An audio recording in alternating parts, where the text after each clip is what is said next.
From concept to reality, covering more than 65 countries, connecting 60% of the world's population, contributing about 30% of global GDP. Since 2013, China has invested more than $60 billion in countries along the Belt and Road route, established more than 80 overseas economic and trade cooperation zones, and provided more than 240,000 local jobs. More than 2,000 years ago, the ancient Silk Road was a game changer in forging economic and cultural ties between China and other nations. And now, greater connectivity brings with it greater diversity in different civilizations. In the 21st century, when the world is facing new challenges, the Belt and Road Initiative is expected to take that spirit of cooperation to new heights, to build a community with a shared future for humanity.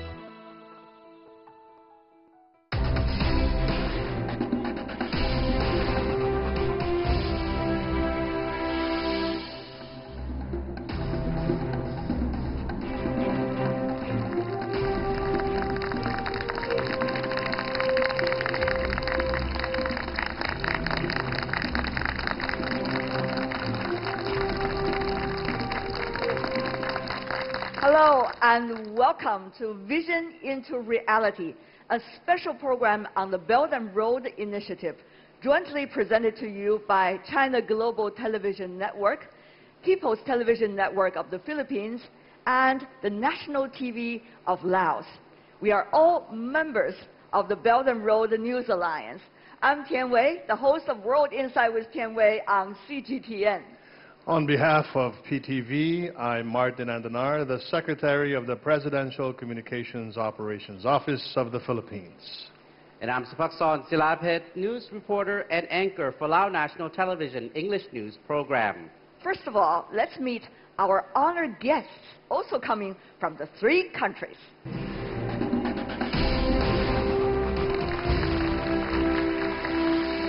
Mr. Fu Jun, Academic Dean of the Institute of South-South Cooperation and Development at Peking University.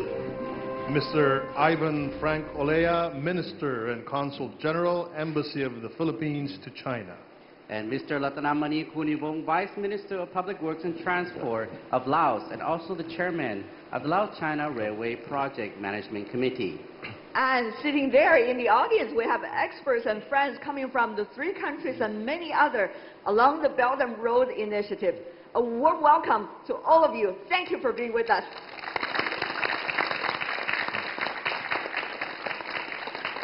Actually, before the Belt and Road Initiative was proposed, we have had extensive economic and cultural exchanges, and the BRI has revived that. And for today, we have brought to you some Lao folk dance called Khao Niao Sieng Can. The can is a Lao traditional reed instrument that has originated from some ethnic groups in Laos, and of course as a southwest part of China.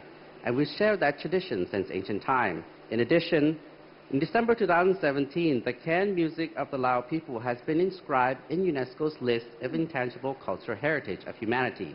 So please enjoy.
incredible to see how the hands is being used so flexibly and elegantly.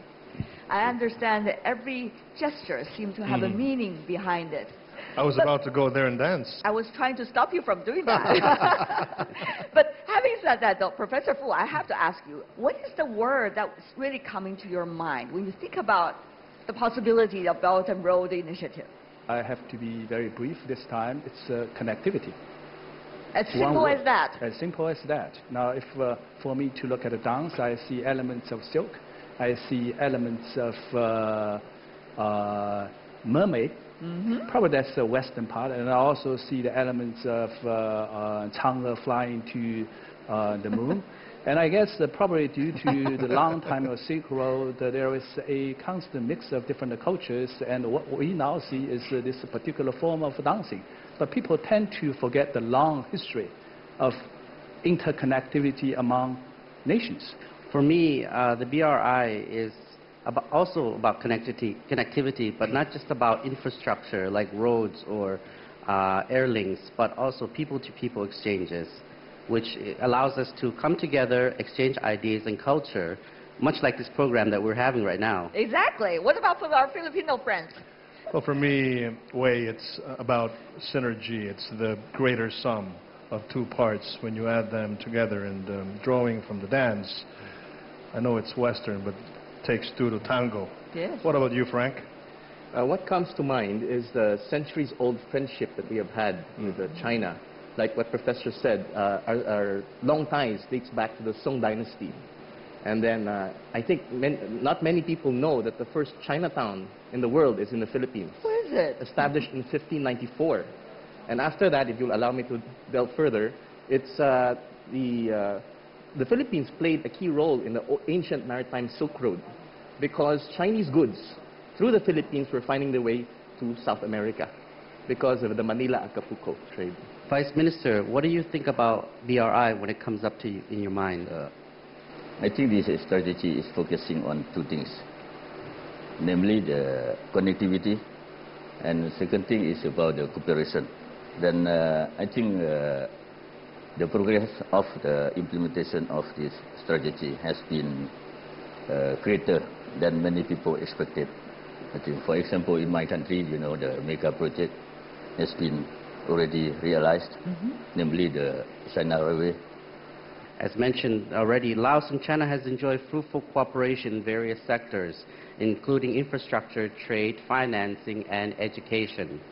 And it's the first, as there's various projects that are happening in Laos. First up is the communication satellite project that was launched in November 2015. The next is the Vientiane Sai Seta Development Zone, which was jointly initiated by the governments of China and Laos.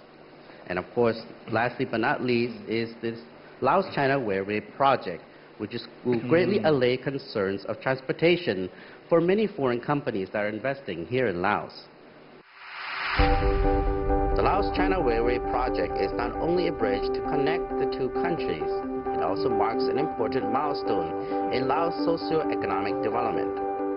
People from both Laos and China have enjoyed media reports that the project officially begins construction on December 25, 2016. Prime Minister of the Lao People's Democratic Republic, Thongloun Sisulit, has reaffirmed that regional connectivity will be realized.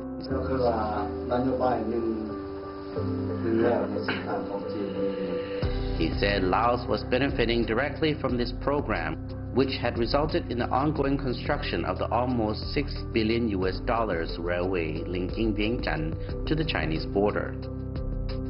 The project is a part of Laos' development goal of transforming the country from landlocked to land-linked, and also to promote people-to-people exchanges and a deeper understanding. The railway, which will cover a distance of 427 kilometers, is slated for completion in 2021.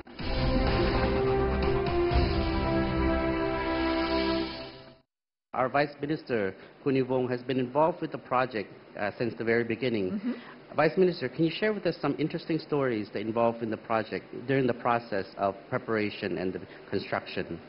You know, this project, in the beginning, I never thought that this project will in the reality. Why?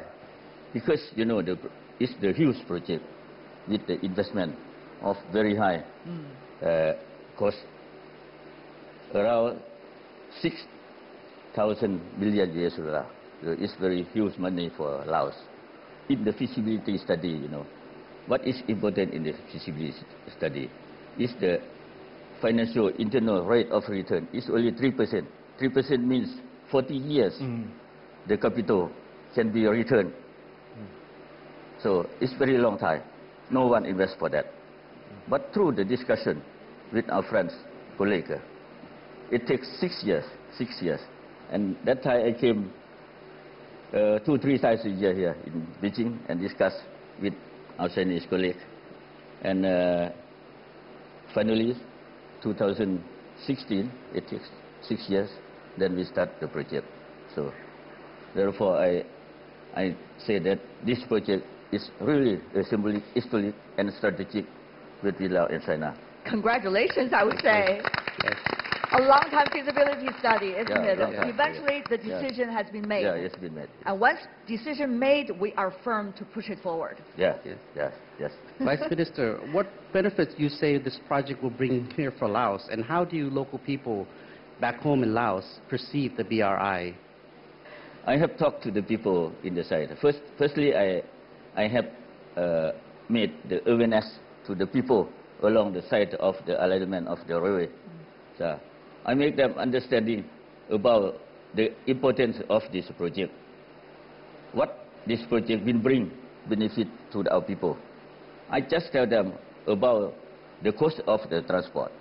Nowadays, the cost of transport by truck is about 1,350 kip for 1 ton, for 1 ton and 1 kilometer.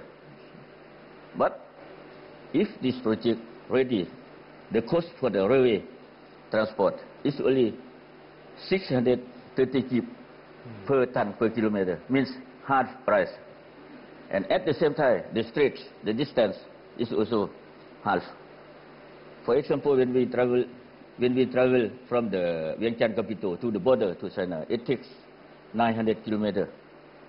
When we travel by railway, only 400 kilometers. I see. So that creates the opportunity for the population to produce agricultural products to sell to China with cheaper price, and the cost of the goods, the product is competitive. Minister is doing a very good job because, as we all know, for the Laos, the land is very important because it does not have access to the sea. So land transportation is the ultimate way of transportation for your country. And at the same time, you know, this project will realize the strategy of the government to transform the status of Laos as landlocked country to be landing country. You know. Exactly. Congratulations. Yes, thank you. We draw strength and inspiration from Laos. I believe that you have been in the Belt and Road Initiative longer than we have been in the Philippines, but the Philippines is very keen in participating in the Belt and Road Initiative. As a matter of fact, our President Rodrigo Roa Duterte, has a similar bold infrastructure program called the Build, Build, Build. Build. You remind everyone to build. And I believe personally that both programs complement each other. Recently, about 2 months ago, both the government of China and the Philippine government have broke 2 bridge projects in Manila. And this is the Binondo and Intramuros Bridge and the Pantaleon Estrella Bridge. June of this year, we also started the construction of the Chico River Pump Irrigation Project in Kalinga. This is also under the China Concession Loan Program. So, as you will see, this BRI is well received by the Philippine government. Please watch this. The Philippines, with over 7,000 islands, with a relatively young population, contributing to 1.4% of the total world population. But a high population also demands a high quality of life. One man is up to that task. We will make a few years the golden age of infrastructure in the Philippines. Help me build a better tomorrow. Bridges, railways, and shipping lanes. They will not only connect places, but people and culture as well. President Rodrigo Duterte believes that infrastructure acceleration is one of the key strategies in providing a comfortable life for all Filipinos. Through the Build, Build, Build program of the administration, more places will be accessible, traffic will be reduced, trading and travel time will be improved, and job opportunities will increase.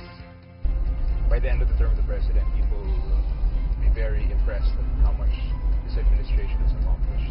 Getting more projects from China, if you would compare to the previous Well, China, they've been very helpful. They've been very aggressive about helping us. They're very sincere in wanting to help the president in this program. It's been challenging but very fulfilling, and I'm very happy that we've finished some projects and many of them are in advanced stages already. The Belt and Road Initiative is considered as one of the largest infrastructure programs in history, with the Build, Build, Build program gaining ground and the Belt and Road Initiative reaching more and more countries around the world. We can certainly expect great things from this partnership. The country's vision of eradicating poverty, promoting sustainability and economic growth, and providing a comfortable life for all Filipinos are slowly becoming a reality. And there are more projects coming from the government of China. Big ticket railway project we call the Bicol Express Railway Revival Project. And I suppose, Frank, you can talk more about that. Thank you. But before discussing this, I'd like to make everyone aware of the significance of the Build, Build, Build, because it enables us to be more competitive in the years to come. We are now a middle-income country, lower middle income, and we aspire to be a higher middle-income country. And prior to that, critics have been saying that we have been under-investing in infrastructure development. So when the President Duterte administration came in, they decided to ramp up the infrastructure spending, and it's targeted that by 2022, from less than 3% GDP, it will go up to 7.4% GDP. It will cost about 8 trillion pesos, or 1 trillion yuan, or $160 billion. And with the two projects which Secretary Martin earlier, the bridges earlier discussed, it was provided to us at a grant of close to over 5 billion pesos, or about 165 million renminbi. So this is for this we are very, very happy and very grateful for the benevolence of China. And as they see that there are some complementarities, because we are a young population, 24 years average, 105 million people, and there are many things to come. And in the last week of August, 6 economic ministers came to Beijing. Almost all of the economic ministers of my country were here in Beijing. And then they discussed about 13 projects for possible financing with the Chinese government. And hopefully it will come to fruition when President Xi Jinping visits the Philippines in November. Frank, you've been in China for a number of years and participating in various cultural events. How do you see the improvement of people-to-people exchanges between China and the Philippines? First of all, it's because there's this common, most people think that for Filipinos, it's essentially economic. What they have in mind is when our Chinese friends come to the Philippines, is essentially for economic purposes. However, we are slowly starting to understand how the Chinese people are in China, how they think, and this can be further enhanced with the programs of the Chinese government to invest in people-to-people exchanges, such as scholarships, media exchanges, and so on and so forth. Also, from the Lao side, we're quite curious as well. Share with us, how does the overall population in the Philippines view the BRI projects, and what is the benefits you think that the general public would gain from this? So far, another aspect that has grown in the Philippines is the number of Chinese tourists traveling from China to the Philippines. And I believe we have already broke the 1 million tourists coming from China. So how about a big round of applause? There we go. Talking about tourism, Secretary Martin is correct. In 2015, we had about 470,000 Chinese tourists visiting the Philippines. This jumped to 690,000 the following year, and then 1 million, and then now we are targeting at least 1.5 million Chinese visitors this year. Usually when you say people-to-people exchanges, when you say cultural exchanges, you talk about travel, music, the dancing that we Fun saw. Stuff. But there's one more lacking. It's food, right? Oh, yes. The Philippines have been adopting Chinese ingredients, even during the ancient maritime Silk Road. And since BRI is reopening the maritime Silk Road, I heard that Philippine cuisine has become more popular here in China. So what we have done is light bulbs flashing. We have a makeshift kitchen over that side. Yes. And let's see what's cooking there. All Let's right, go. then. Let's also invite our law friend. Okay. We have Chef Jack and the assistant chef Hello. at Council, Mark. How are you? And what are we cooking today? Today, we'll be cooking and preparing for you is kare-kare. Kare-kare is a traditional Filipino stew. It's similar to the curry coming from our neighbors, Asian neighbors, as well as Southeast Asian neighbors. But for us Filipinos, we think that this is distinctly Filipino, all because of very special ingredients.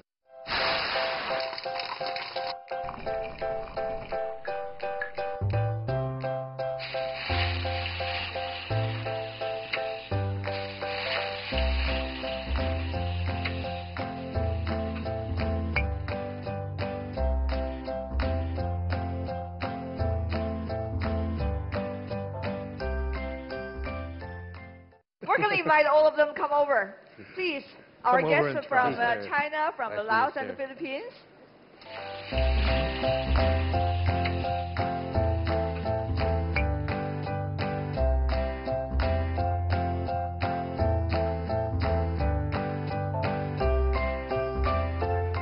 With the beautiful cream paste. How about a big round of applause for Jack? Yeah, absolutely.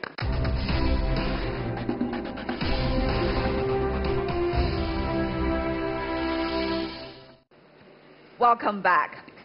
We talk about the spices that has been spreading around along the ancient Silk Road. We also see these kinds of exchanges throughout history that actually brought all of us different cooking styles. The Philippines has interactions with various countries, with America, with Spain, with China, with many African countries as well. So you see the cooking style varies. So is China, so is the Laos. So, Professor, what about the legacy of the Belt and Road Initiative? When I'm talking about projects of 40 years long, think of the history. Silk Road lasts for centuries. And people tend to debate about the role of market and the government. When you have to build something very long, sometimes you have to think the role of government is very important, because after all, we are talking about the basic infrastructure. When you have infrastructure, people tend to come together, so you have the supply side and the demand side. Right. And we can enjoy food, have a great session of what I would say, eat, drink, and be merry. And from there on, we continue to move forward. So when I look at the projects we are doing, the things you have been promoting, the 3 Bs, and what we are doing here in China, I do see a lot of commonalities. You know, we have always been wondering, how come our ancestors, all of ours, had the ambition and the vision and the guts to be able to walk along the ancient Silk Road despite of the difficult conditions and the lack of tools of their times. But they have made it possible. And now we, it seems, have been coming together with a vision and also with a solution to many of the problems we are facing right now. We hope working together could really get us there together. Wei, my grandfather was from Fujian province. Took the old Silk Road to the Philippines, and I'm taking the BRI back here in China. Exactly. What a beautiful coincidence. Yes. But I guess as we Asians all believe, we are destined. And this is our fate, in a way. Talking about fate, I have to present to all our audience and our friends something from China, Zither music. Okay? So that is something very Chinese, 21 to 25 strings plugged instruments coming from ancient China, a very different kinds of sound. And the music presented by two beautiful ladies coming from China is called the Song from the Tian Shan Mountain. Tian Shan, as you may know, is the place where the ancient Silk Road was actually built upon. So it is a gate between China and many other cultures along the ancient Silk Road. I'm sure in that piece of music, we could really read out some history. So let's listen in.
You could almost tell the horses are running through the mountains and therefore getting together with the loved ones. You could tell from the rhythm in a way.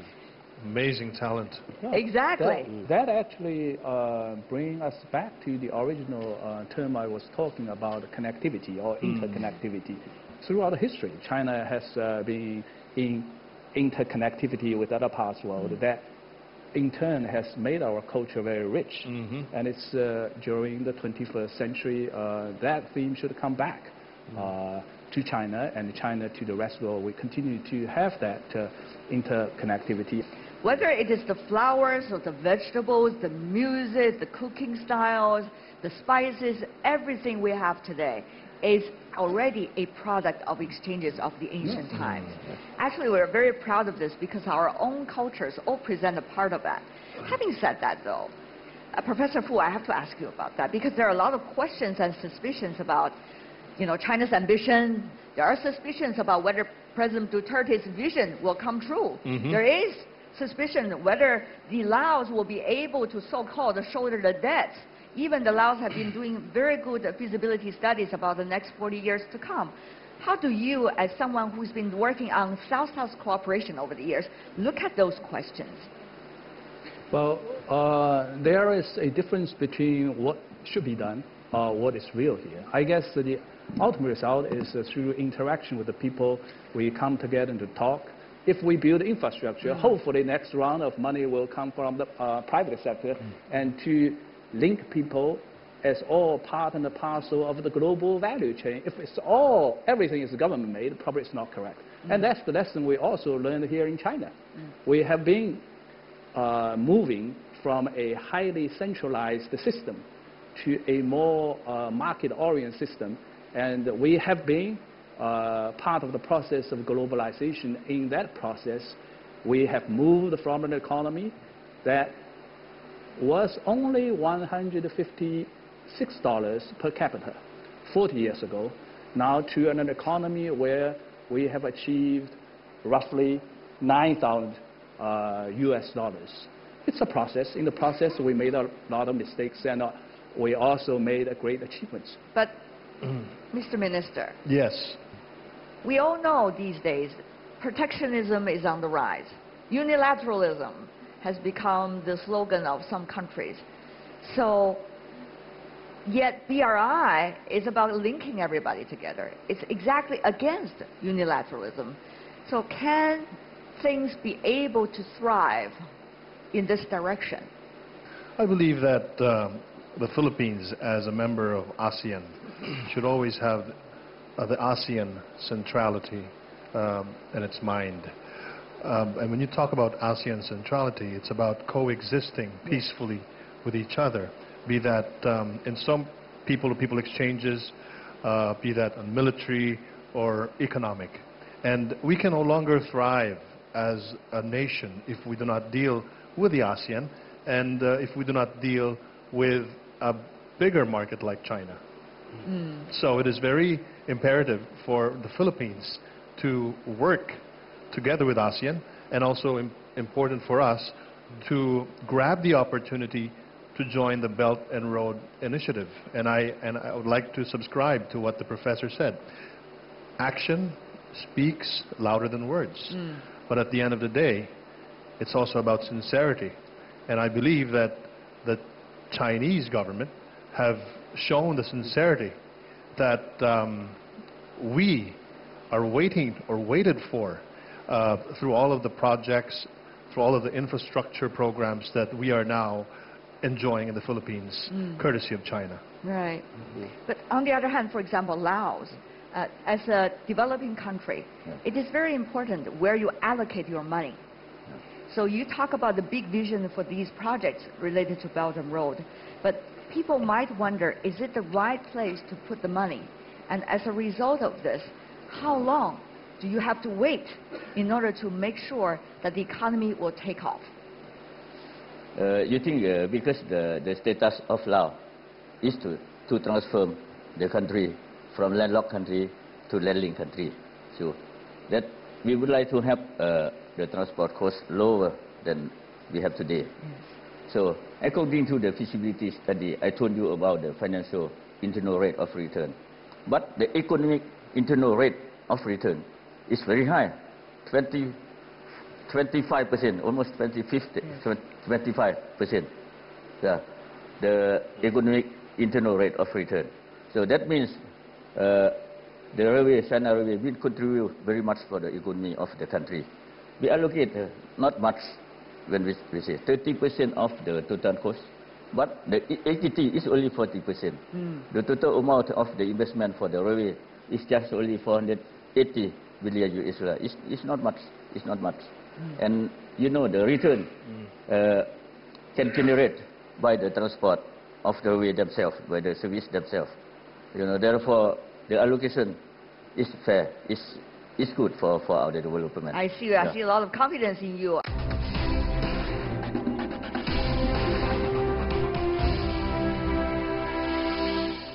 And now shall we also open it to the floor? I understand there are a lot of Belt and Road Initiative scholars and experts sitting there, and our students coming from different countries. I'm sure they have their own input.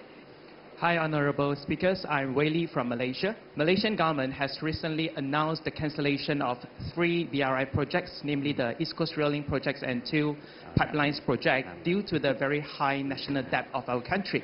So what's your opinion about our government's move, and what do you think the ASEAN countries can work closer with China in order to prevent such similar situation in the near future? Thanks. I think about challenges of BRI is that maybe the implementation of the project is too hasty.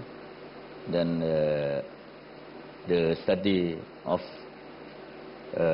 long-term economic efficiency is not enough consideration. Therefore, that become some problem or interest that not meet the communities. Many countries express their will to participate, but some countries don't want to contribute their own asset to the project. Ask only from China, it's difficult. We must give some contribution together because it's the common project, that the common interest. So I like to raise. Okay. Shall we have more questions coming from the audience? As you know, China and the Philippines still have territorial dispute. And I'm wondering, and our government's position is that we should set aside these disputes and work together, for building a better future, for economic cooperation, for China's investment in Filipinos society. So my question is, what is Philippine society's attitudes towards this issue? And what is your suggestion regarding how do we actually, setting aside these disputes and continue with our Belt and Road Initiative and participate in Philippines' Build program? That's a great program. I'm very glad to hear that. The question about our skirmish in South China Sea, which we call the West Philippine Sea. I guess, Consul, you have an answer prepared for that. Thank you. Actually, when President Duterte took up his office, he emphasized that the Philippines is an enemy to none and friends to all. And this was again reiterated by Secretary Martin earlier during the show. And we are trying to pursue this because we are pursuing an independent policy that is good for the Filipino people. Having said that, because Philippines has its position, China has its position, and I'm sure other countries have their own respective positions. If we stand steady on our positions, we are not going to move forward. So as a way to move forward, we agreed to put it on a separate track. So right now, for the Philippines and China, we have created a mechanism, a separate mechanism called the Bilateral Consultation Mechanism, wherein we agreed to meet at least twice a year to discuss sensitive issues. And aside from that, we move on in other areas where we can cooperate. So I think that is a good way to move forward. Right. And at the same time, China and ASEAN countries have also been working on this mechanism and be able to discuss on a more frequent basis about what might be the rules and the ways to move ahead. So talking is actually at least the starting point to resolving the problems. My take is that there is something between vision and reality. It is a know-how build-up process. For Laos, the know-how is how to communicate with its people regarding the Belt and Road infrastructure constructing projects. For Philippines, there might be know-how of going back to China and going beyond China to other countries alongside the Belt and Road. For Chinese or for China, there are maybe many tasks down the road. So I want to ask, what's your take on the immediate know-how build-up for each and the respective of your countries and how to tackle that? Thank you. We could really ask all of you, what's going to be that next immediate step and the next immediate know-how that you are looking at? Belt and Road Initiative. Let's start from you. It's to get projects on the ground rolling, because for the Philippines, we've had a long history of planning. And of course, the current administration knows this, and they said that it's time to stop planning. It's time to implement projects, and this is what the current administration is currently doing.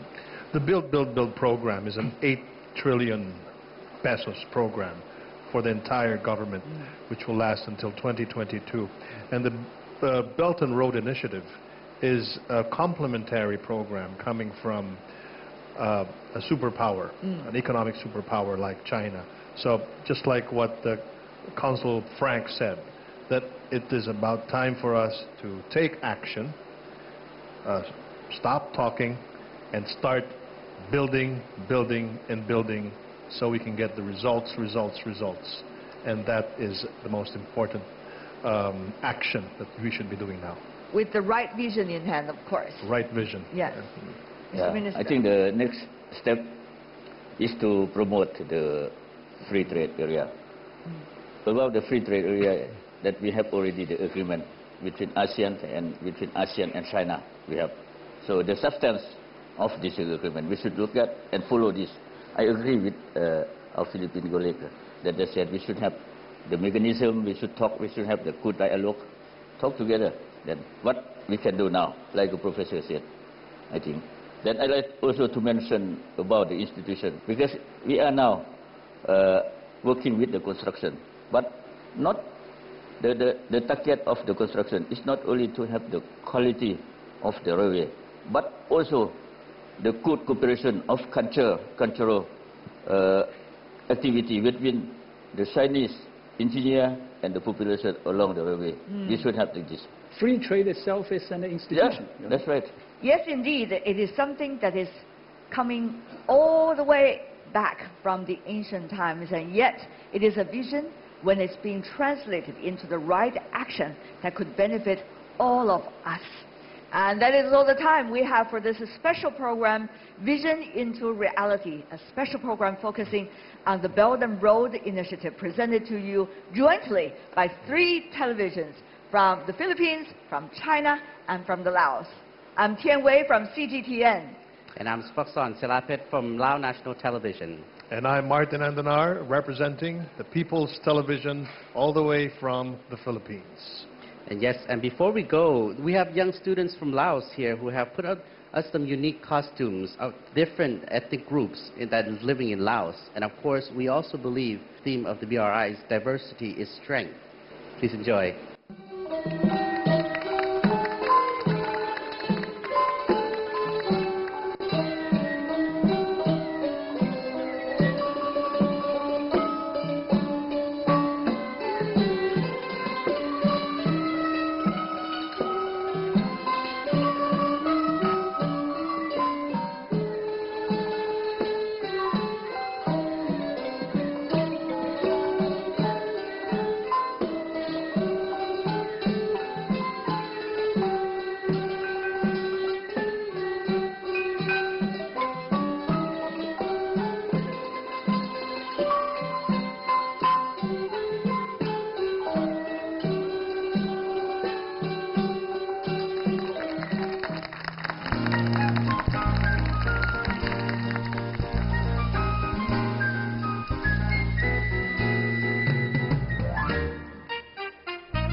All our performers to come up to the stage. Let's have a group photo of Belt and Road Initiative. 有请。